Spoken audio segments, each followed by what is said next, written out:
공공 필요에 의해서 수용 조성한 택지를 매각하지 않고 임대해야 하는 이유는 매각이 헌법 정신을 위반하기 때문이에요. 우리가 알고 있는 수용은 무엇이냐면 민간의 재산권을 제한하는 것이거든요.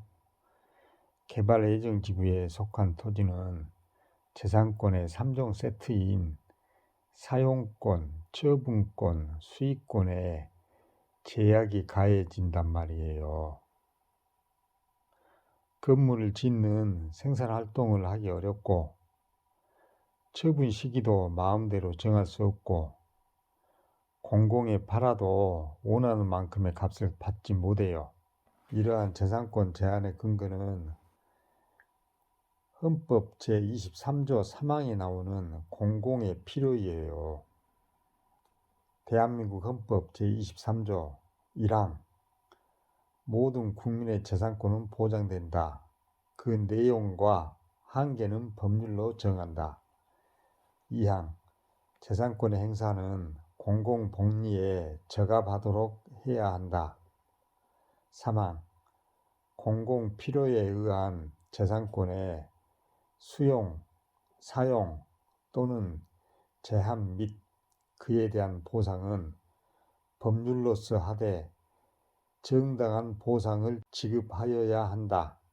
공공의 필요라는 것은 국민 전체가 이용하는 도로, 학교, 공원 등과 같은 공공시설 설치와 국민의 주거 안정이 공공의 필요라고 할 수 있고, 이를 위해서는 헌법은 개인의 재산권을 제한할 수 있도록 허용하고 있어요. 그런데 수용해서 조성한 택지를 팔게 되면 어떻게 변할까요? 공공의 필요의 취지는 그 즉시 상실되고 택지를 분양받은 건설사가 그 토지 위에 집을 지어서 팔든 상가를 지어서 팔든 일단 그 토지는 투기의 대상이 되고 그 이익을 공공복리의 대상인 국민 일반이 아니라 건설사와 최초 분양자와 그 이후에 소유자만 누리게 돼요.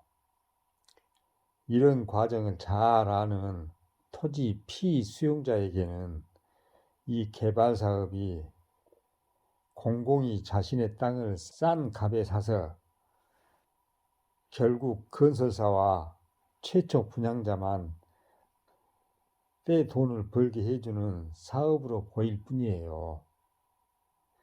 그러니 피수용자 입장에서는 얼마나 억울한 일이겠어요.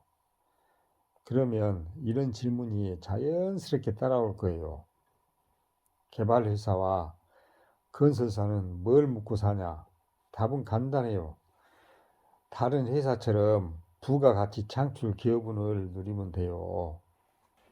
택지 조성에 참여한 회사는 조성에 들어간 비용을 회수하고 적정한 이익을 누리면 되고,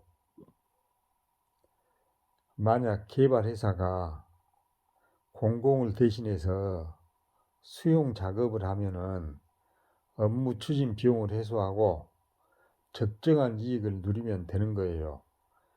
건설사는 지은 건물을 팔아서 이익을 남기면 되잖아요.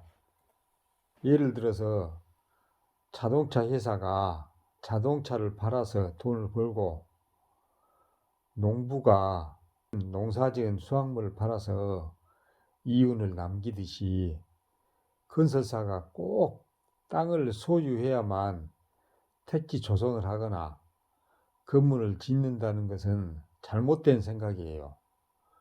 오히려 건설사가 토지를 소유하지 않으면은 부실한 아파트는 현저하게 줄어들겠죠.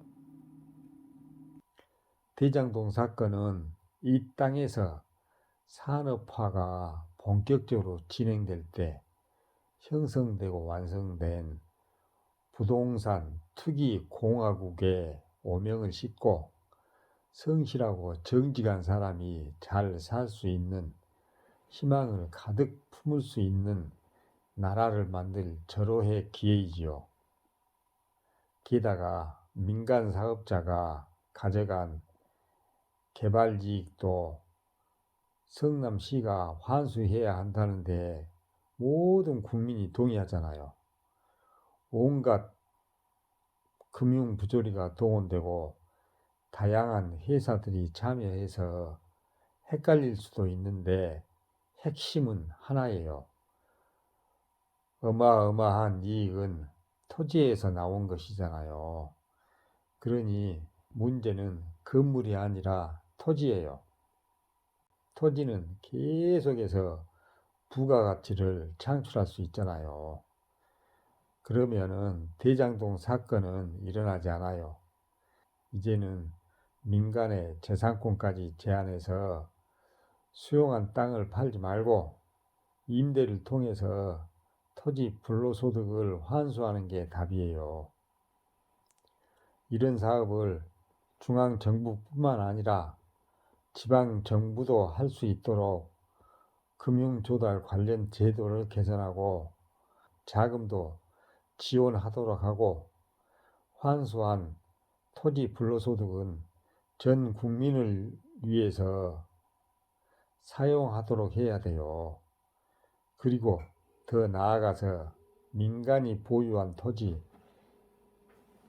즉 주택과 건물이 깔고 있는 땅과 그 이외의 토지에도 불로소득을 가장 잘 환수할 수 있는 토지 보유세를 강화하면은 토지 이용을 효율적으로 하도록 압박하는 효과가 나타나요. 첨부 자원인 토지는 공급량이 고정되어 있으므로 보유세를 강화하더라도 세금 부담이 토지 사용자, 즉 임차인에게 전가되지 않고 전적으로 토지 소유자에게 귀착되는 거예요. 개발 사업에서 발생한 토지 불로소득을 온전히 환수해서 전 국민을 위해서 사용하는 불로소득 환수형 공영개발이 토지 공개념의 길이자 부동산 투기 공화국 혁파의 길이에요.